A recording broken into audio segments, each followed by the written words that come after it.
내일장 빅픽처 그려보겠습니다. 어떻게 큰 그림 짜고 계시는지요? 이분과 함께 하시죠. 주식회사 플래처 김덕호 대표 모십니다. 대표님 어서 오십시오. 네, 반갑습니다. 예.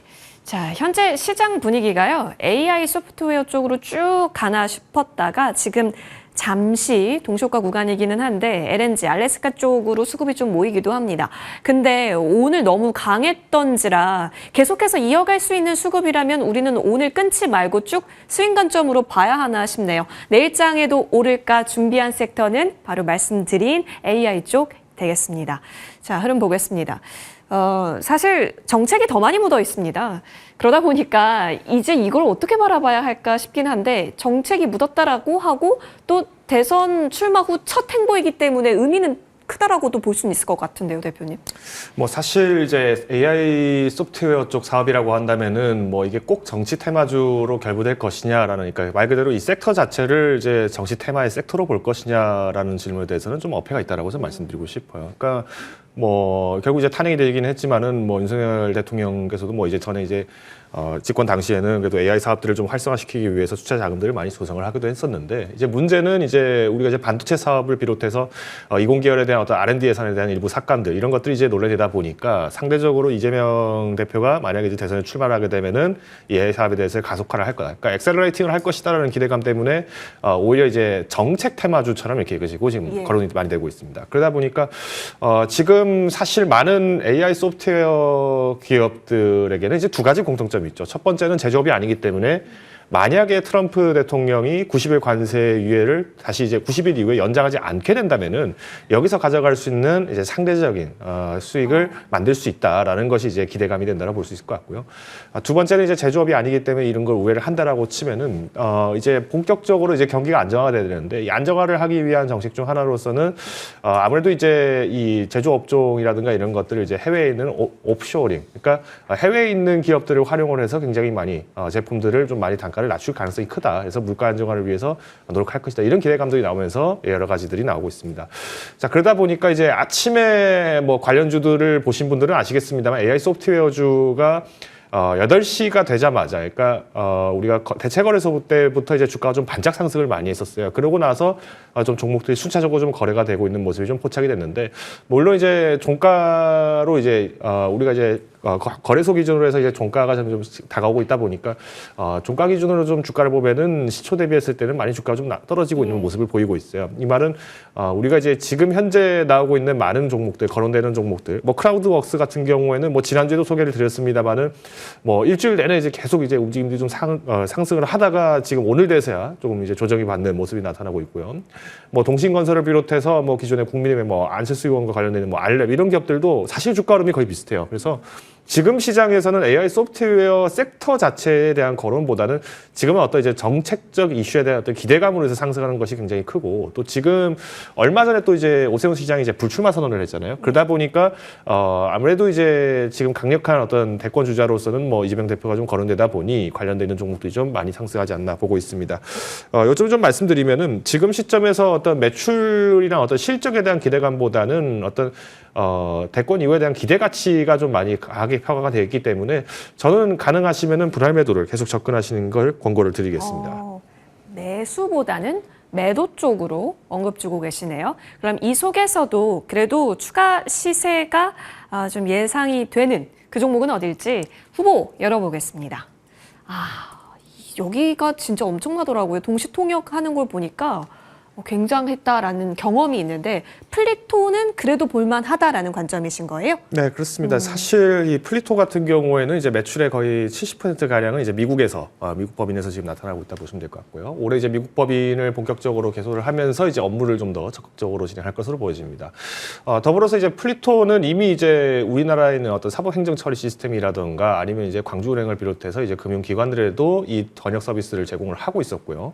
특히 서울 같은 경우에는 이제 관광 관광 안내소에 이 보이는 스크린을 활용을 해서 이 관광객들이 편안하게 관광을 즐길 수 있도록 이 서비스를 개시하기도 했습니다. 그래서 저는 오히려 이 언어 토큰 쪽 부분에서 특히 이제 LLM 처리에 대해서는 강력한 기술을 가지고 있기 때문에 우리가 최근 이제 챗GPT 서비스가 굉장히 많이 발전을 했습니다. 그러면서 이제 언어를 사용한 어떤 서비스 제공이라든지 B2B 사업들이 활성화되면은 특히 이제 언어에 대해서 사용에 대한 어떤 저작권료라든가 여러 가지 문제들이 발생을 합니다. 여기에 이제 플리토가 이 언어 사용에 대한 토큰에 대한 노하우들을 공유를 하면서 매출을 안정적으로 만들고 있기 때문에 오히려 내년 이후까지도 충분히 기대가 되는 AI 서비스를 준비를 하고 있다 말씀을 드리겠습니다.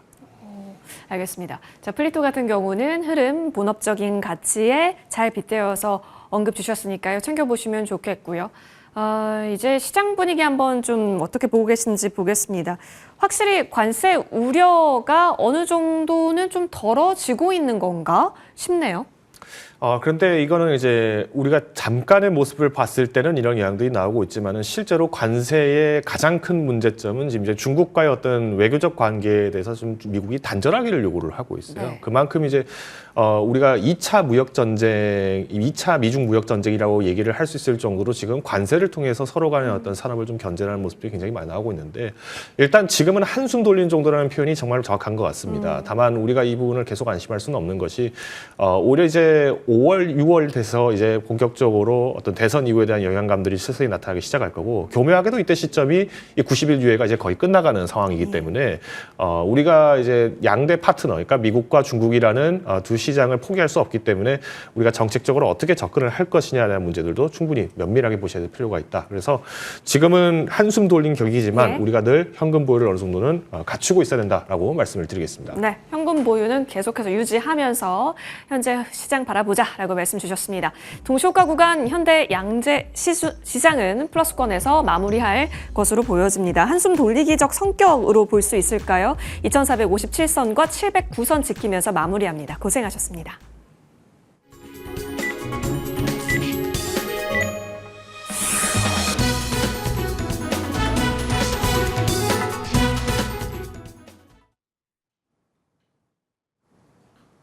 네, 지난 한 주 트럼프의 오락가락한 관세 발언 속에서 변동성을 나타냈던 우리 증시였습니다. 이번 주는 주 초반 일단 분위기는 좋은 상황인데요. 무엇보다 트럼프가 반도체 관련해서 새로운 관세를 빠른 시일 내로 발표를 하겠다라는 건 여전히 불확실성일 수는 있겠지만 그래도 나름 시장은 강한 또 내성을 보여주고 있는 것으로 보입니다. 거기다가 외국인들의 현선물 쪽에서의 매도 규모도 좀 많이 줄어들긴 했는데요. 오늘 우리 증시 강하게 마감이 됐습니다. 코스피 지수는 오름폭을 다소 조절하면서 오늘 2,450선 부근에서 등락을 거듭했었는데 그래도 막판에 1% 가까이 올라가면서 끝이 났고요. 코스닥 지수가 오늘 상대적으로 더 강했습니다. 2% 가까운 오름세가 유지가 되면서 708선에서 문 닫았습니다.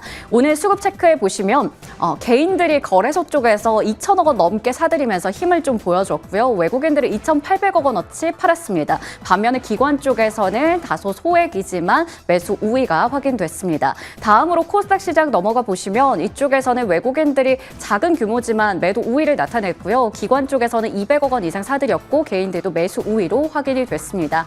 전반적으로 지수와 수급 상황 체크해드렸고요. 오늘 시가총액 상위주들도 많이 오름세를 나타냈는데 하나씩 살펴보도록 하겠습니다. 빨간불이 강하게 들어와 있는 상황입니다. 일단 삼성전자와 SK하이닉스가 함께 상호관세를 면했다라는 그 안도감에 오름세를 나타내긴 했지만 결국에는 갈린 채로 좀 마감이 됐습니다. 하나씩 체크해 보도록 하겠습니다. 삼성전자는 2% 가까이 오르면서 마감이 됐지만 SK하이닉스는 장중에 또 하락했었죠. 그래도 낙폭은 저점 대비해서는 줄여가면서 소폭 하락으로 마감이 됐고요. 한미반도체도 1% 정도 내리면서 끝났습니다. HPSP도 오늘 1.25% 상승했고요. 오늘 아이폰 부품주들도 함께 오름세를 나타냈습니다. 애플의 반등과 또 상호관세 이슈에 따라서 오늘 움직였는데 LG 이노텍도 6% 가까이 강한 모습 확인됐고요. 오늘 삼성전기도 1.6% 오름세로 문 닫았습니다. 2차 전지 쪽이 오늘 상당히 좋았습니다. LG 에너지 솔루션과 삼성 SDI 그리고 SK 이노베이션 같은 셀사들도 모두 다 오름세로 끝이 났고요. 에코프로 그룹주도 상승불 켰고 LNF도 2.6% 올라가면서 마감됐습니다. 제약 바이오 쪽 체크해 볼까요? 삼성 바이오로직스는 1% 가까이 내리면서 끝났지만 알테오제는 3% 가까이 올라갔고요. 유한양행도 3% 이상 올라갔습니다. 리가켄 바이오도 2.7% 정도 상승불을 켰고 오늘 루닉 같은 의료 AI 관련주들도 강한 모습 최근에 유지가 되고 있습니다. 휴젤과 클래시스 는 약간 엇갈리면서 마감됐습니다. 오랜만에 자동차, 완성차 쪽 그리고 부품주까지 다 같이 빨간불이 켜지면서 끝이 났고요. 다음으로 금융주들도 전반적으로 빨간불 켜져 있고 조선해운 쪽에서는 한화오션 3% 이상 오름세로 마감이 됐습니다.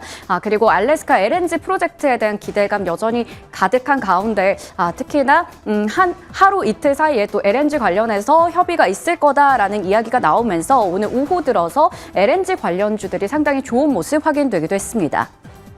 다음으로 우주항공 방산 쪽에서도 한화 시스템 같은 종목도 오늘 특징적으로 확인할 수가 있겠습니다. 시가총액 상위주 움직임 체크해봤고요. 이어서 거래량과 거래대금 상위주로 넘어가 보겠습니다. 오늘 삼성전자 56,200원으로 종가 형성했고요. 앞서 말씀드렸던 것처럼 LNG 프로젝트 관련주들의 시세가 강했는데요. 동양철관이 15%대 급등으로 마감이 됐고 오늘 히토류 관련주들도 지금 중국에서 대미 수출 금지하겠다라는 이야기가 전해지면서 9% 가까이 올라가면서 마감됐습니다. 이외에도 일부 정치 테마주들 여전히 시장에서 주목받고 있는 가운데 평화산업 같은 종목들 상한가로 마감되기도 했습니다. 다음으로 거래대금 상위 쪽에서는 IT 투톱이 나란히 1, 2위 자리하고 있고요. 한화 에어로스페이스 유증 규모를 축소하면서 신고가 행진 이어가고 있는 상황. 그리고 앞서 체크해드렸던 동양철관도 이름 올리고 있고요. 한화 그룹주들도 확인해 볼 수 있는 가운데 현대차도 이름 올리고 있습니다. 다음으로 코스닥 시장으로 이동해 보겠습니다.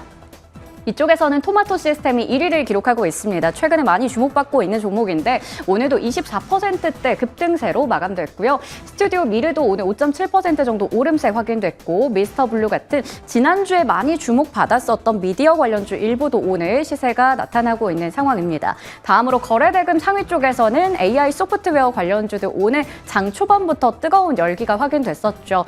퓨레오사 AI 관련주들도 많이 움직였고요. 창투사 쪽도 움직였고 물론 정치 테마와 얽혀서 움직였습니다. 이외에도 AI 쪽에 투자를 많이 하겠다라는 대선 공약들이 나오면서 일단은 오늘 솔트룩스 같은 종목도 23%대 넘게 급등하면서 거래대금 상위 1위에 올랐고요. 온코크로스나 토마토 시스템 같은 종목들도 눈에 띕니다. 거기다가 ABL 바이오 기술 수출 이후에 계속해서 신고가 행진 이어가면서 오늘도 10%가 넘게 급등하면서 마감 지었습니다. 여기까지 월요일 마감 현황 체크해드렸습니다. 네, 오늘 전반적으로 아시아권 다 플러스권 흐름을 나타냈네요. 일단 진짜 한숨 돌리고 그리고 일정 부분 일부 안도가 나타나는 시장입니다. 자, 어디에 더 집중을 해야 하는가의 문제라고 계속 이어볼 수 있겠는데요. 그래서 준비했습니다. 우리 김덕호 대표님께서 내일장 공략 섹터로 챙겨야 주신 부분은 어딜까요? 바로 열어보시죠. 해운주인데요. 오늘 안 그래도 HMM 쪽으로 기관 수급 들어오는 것도 좀 확인을 하기는 했습니다. 근데 정말 단편적으로 궁금한 건 이렇게 관세 얘기가 있을 때 해운주는 어떤 포인트로 바라봐야 하는 걸까 싶네요. 뭐 사실 지금 트럼프 대통령이 관세로 겁박을 주면서도 또 결론적으로는 지금 한국이나 일본을 비롯한 이제 동맹국들에게는 관세를 완화를 진행을 했습니다. 그러니까 이게 마치 우리 초등학교 때 수련회 때 했던 행동이랑 똑같죠. 네, 말 안 들으면 겁줬다가 뭐 갑자기 이제 풀어주는 이런 현상들을 좀 많이 보여주고 있다 보여지는데 해운 같은 경우에는 아시겠습니다만은 제조업의 부흥이 일어났을 때 굉장히 좋은 이슈가 나타납니다. 그런데 이 해운이라는 것도 우리나라에 대한 이제 취향사들도 굉장히 많고 또 선박을 또 이제 대여를 해주는 방법들도 여러 가지가 있습니다. 미국이 지금 원하는 것은 제조업의 부활입니다. 특히 이제 미국향 중심에서의 제조업을 부활을 지금 요청을 하고 있기 때문에 어떤 중국 취향 노선들이 조금 많은 기업들 같은 경우에는 좀 다소 주의를 하실 필요가 있겠죠. 그렇지만 해운 산업이 이제 활성화된다라고 한다는 것은 그만큼 이제 어떤 가격에 대한 경쟁력도 제고가 될 가능성이 높아진다라는 것입니다. 지금 이제 중국 같은 경우에는 관세 정책에 대해서 대응을 하기 위해서 아무래도 이제 덤핑 정책, 그러니까 우리가 좀 더 많은 공급 물량을 활성화시켜서 시장에 더 많은 물량을 공급하겠다라는 전략으로 갈 가능성이 굉장히 크고요. 미국 같은 경우에는 다시 이제 이 사업들을 이제 부활을 시켜야 되다 보니까 인슈어링 정책을 공격적으로 할 것으로 예상이 됩니다. 결국 이제 물류에 대해서 누가 이제 그 길을 잡고 있느냐라는 것은 이 중국과 미국이 각자 원하고 있는 입장에서 굉장히 전략적으로 운용을 할 수 있는 섹터라고 저는 판단을 하고 있고요. 이 양대 시장 모두 놓치지 않는 섹터이기 때문에 우리가 이제 시장이 좀 조정이 나왔을 때 이런 해운주들 그리고 뭐 창고 및 운수업 쪽도 조금 더 눈여겨보시면 좋을 것 같습니다. 알겠습니다. 자, 그렇다면 탑픽 종목으로 넘어갑니다. 해운하면 사실 뭐 손에 꼽는 종목들이 있긴 한데요. 열어보죠. 페노션입니다. 오.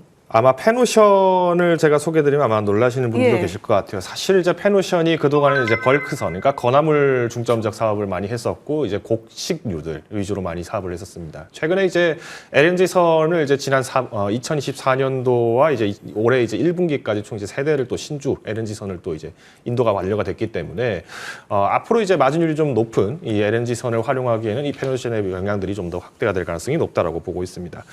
두 번째로 이제 앞서서 말씀드렸던 것처럼 이 건화물 쪽인데 일단 건화물 쪽에서 대표적인 게 이제 곡식류도 있겠지만 이 철광을 비롯한 광석류들이 있습니다.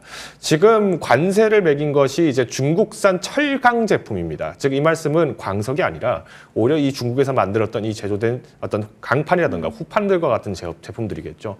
이번에 현대제철이 5,033억 규모 이번에 현대제철이 미국에 이제 제철소를 지으면서 루지애나의 2029년도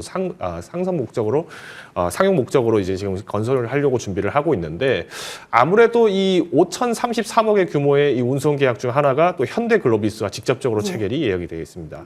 실질적으로 현대글로비스와 계약을 했다라고 하지만 사실상 이 광석은 현대제철에 운송이 될 것으로 지금 전망이 되고 있기 때문에 오히려 지금 미중 무역 분쟁이 갈등이 커지는 와중 속에서도 이 양자 간의 어떤 갈등 속에서 매출을 안정적으로 성장시킬 수 있는 기회가 다가오고 있다라고 말씀을 드리겠습니다. 페노션 같은 경우는 사실 해운주들 중에서 가장 마지막에 올라가는 경향이 있습니다. 주로 이제 컨테이너 운임지수들이 먼저 올라간 다음에 BDI 지수가 올라가는 경우가 굉장히 많지만 현재 이제 러시아와 우크라이나 간의 전쟁이 좀 장기화되면서 빠르게 이제 협상을 재개를 하고 있죠. 특히 이제 휴전을 이제 일부 기간 동안 휴전을 하고 있는 상황이기 때문에 결국은 이제 종전 영향이 커질수록 이 우크라이나 즉 우리가 지구상 가장 큰 곡창지대가 또 다시 한번 농업을 활성화시켰을 때는 이에 대한 운송도 필요해집니다. 이때 이제 페노션의 저력이 굉장히 강화될 것으로 전망이 되기 때문에 중장기적인 시각을 가지고 접근하시는 걸 권고드리겠습니다. 중장기적인 흐름 여유 있게 보시죠. 페노션이었고요. 추가 전략 받아보겠습니다. KINX입니다. 목표 주가 85,000원 제시해 주셨는데 사실 오늘 근접하려는 시도가 나타나기도 했습니다. 꾸준히 좀 가져가 보면 될까요? 네, KINX 같은 경우에는 뭐 지금처럼 이제 AI 섹터 자체가 좀 강세가 나왔을 때는 약소하게나마 계속 이제 상승세를 유지를 할 수 있고요. 특히 이제 IT 산업 같은 경우에는 우리나라가 굉장히 강한 포지션을 갖고 있습니다. 특히 이제 중소형 기업들을 중점으로 해서 어떤 정부 지원이나 이런 것이 강화될 것이 이번 대선에서의 초점이기 때문에 저는 당분간은 조금 더 가져가 보셔도 좋다 말씀을 드리겠습니다. 알겠습니다. 사실상 매크로 상황이 일부 안도를 보였다라고는 하지만 그럼에도 불구하고 국내 시장은 여전히 순환매가 빠른 현상이 나타나고 있습니다. 일부 인맥주에서도 급변동성이 오늘 확인되기도 했었고요. 수급 이동도 정책주 그리고 내지는 기존의 주도주에서 활발하게 나타나고 있습니다. 빠른 매매 전략이 필요한데요. 여기서 중심 잘 잡고 앞으로도 대응해 가시길 바랍니다. 이어지는 머니투데이 방송과 함께 하십시오. 저와 김덕호 대표님은 여기서 물러납니다. 시청해 주신 여러분 고맙습니다.